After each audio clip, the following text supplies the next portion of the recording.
Trying something for the first time can make anyone feel nervous. But doing it when you're not fluent in English, that can feel downright terrifying. But you don't need to worry because today's lesson will really help. You're going to learn how to ask for and understand advice by listening to a conversation between Carrie and a staff member at a gym. It's her first time there, and like many of us, she's feeling a little unsure. As always, you've been sent a guide to the vocabulary used in this lesson, but if we don't have your email yet, just click the link in the description to download your totally free copy. After the conversation, I'll take you through what was said step by step, and then you'll get the chance to take part in the conversation yourself and practice your English speaking. But I'll explain all that later. For now, just sit back and listen. Hi, I'm Steve. Let's do this.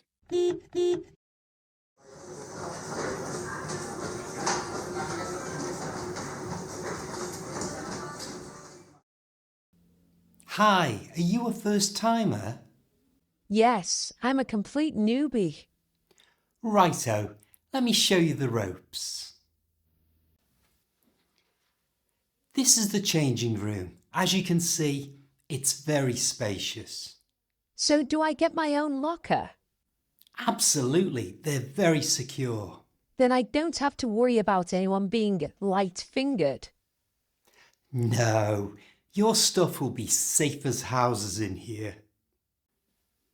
These are the static bikes. I'd suggest starting here to warm up before doing anything more strenuous. I'm not a big fan of cycling. Do you have any treadmills? Of course, just through here. How long should I warm up for? Aim for at least 15 minutes. That sounds reasonable. What should I move on to next? This is our main weight room. As you can see, we've got both free weights and machines. Sorry, I'm a complete novice. What are free weights? No problem. Free weights are things like these dumbbells here and the barbells over there. If you were in my shoes, what would you start with? I always recommend beginners start with the machines. Why's that? They're generally safer and easier to use properly. Any other tips for me? Start with light weights and progressively build up as you get stronger. Should I work all my muscles in every session? Personally, I train my upper body one day and my legs on another. And what about my core? I want a six-pack. Add that to your leg day. That's what I do. Anything else?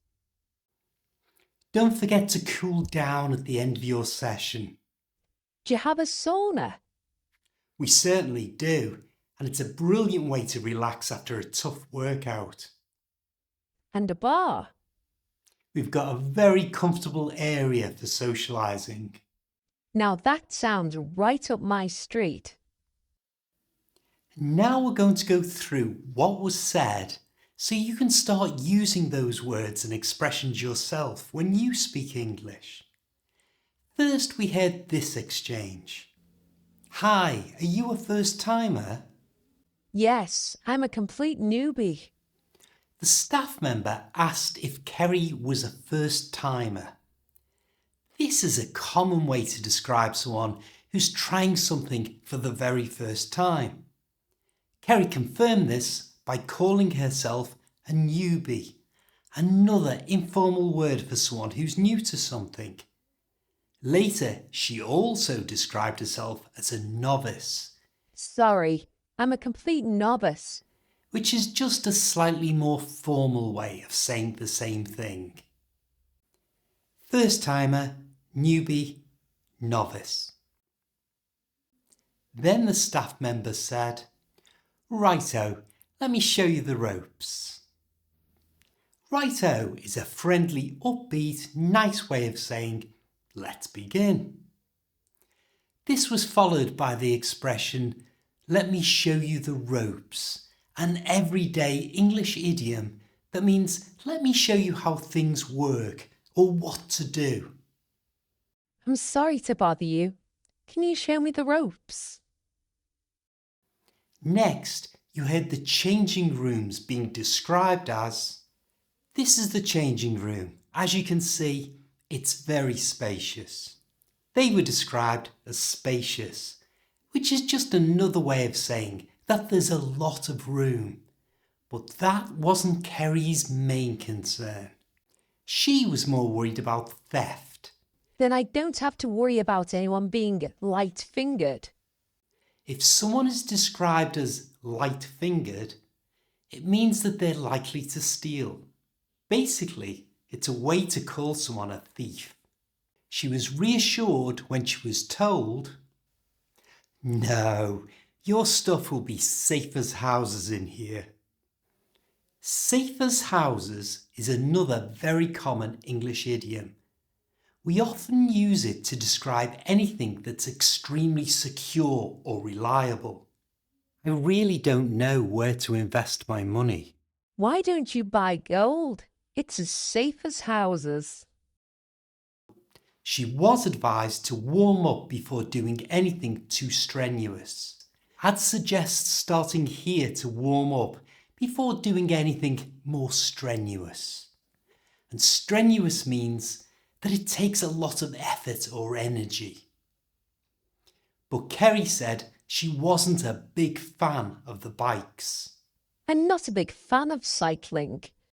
This is a lovely natural phrase, "not a big fan of." It's a polite and casual way to say you don't really like something. Would you like a cup of coffee? I'm not really a big fan of coffee. Do you have any tea? Then Carrie was told about free weights, like dumbbells. And later you heard this. Start with light weights and progressively build up as you get stronger.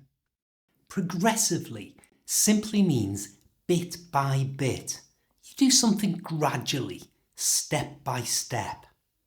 Next, you heard this. And what about my core? I want a six-pack. A six-pack refers to a well-defined tummy muscle, like this.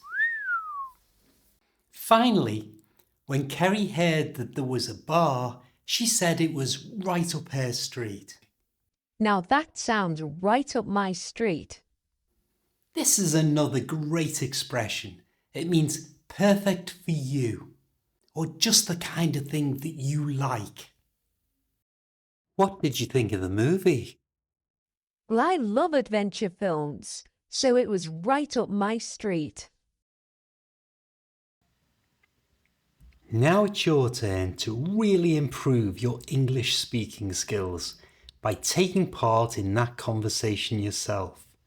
You're going to take Carrie's part and your words will appear on the screen as you need them.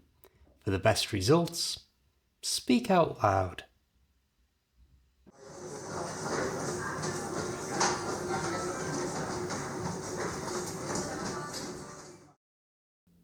Hi, are you a first timer?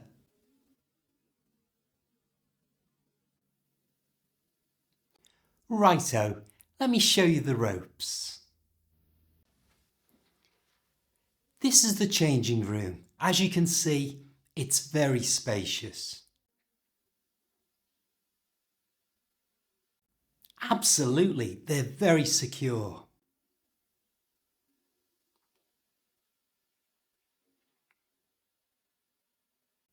No, your stuff will be safe as houses in here. These are the static bikes. I'd suggest starting here to warm up before doing anything more strenuous.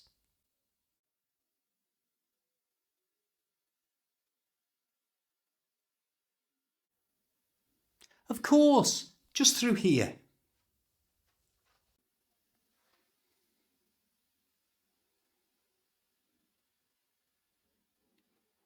Aim for at least 15 minutes.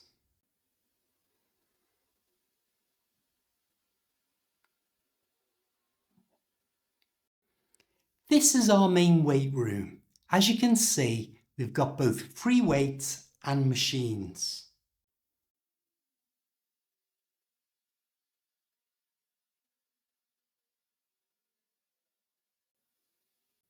No problem. Free weights are things like these dumbbells here and the barbells over there.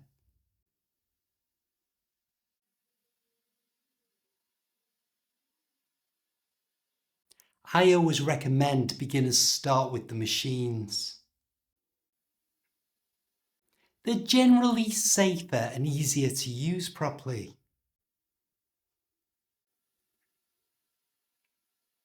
Start with light weights and progressively build up as you get stronger.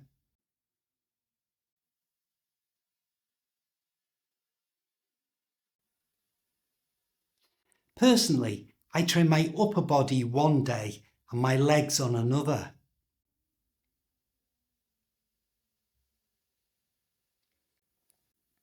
Add that to your leg day. That's what I do.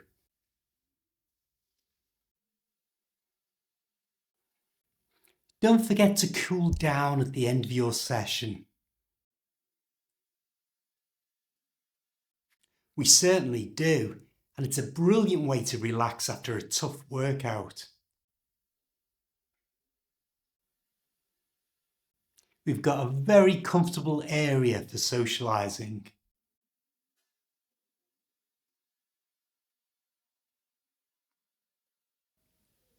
Speaking of things that are right up your street, this video right here is perfect for your next step to better English. So give it a click. I'll see you next time.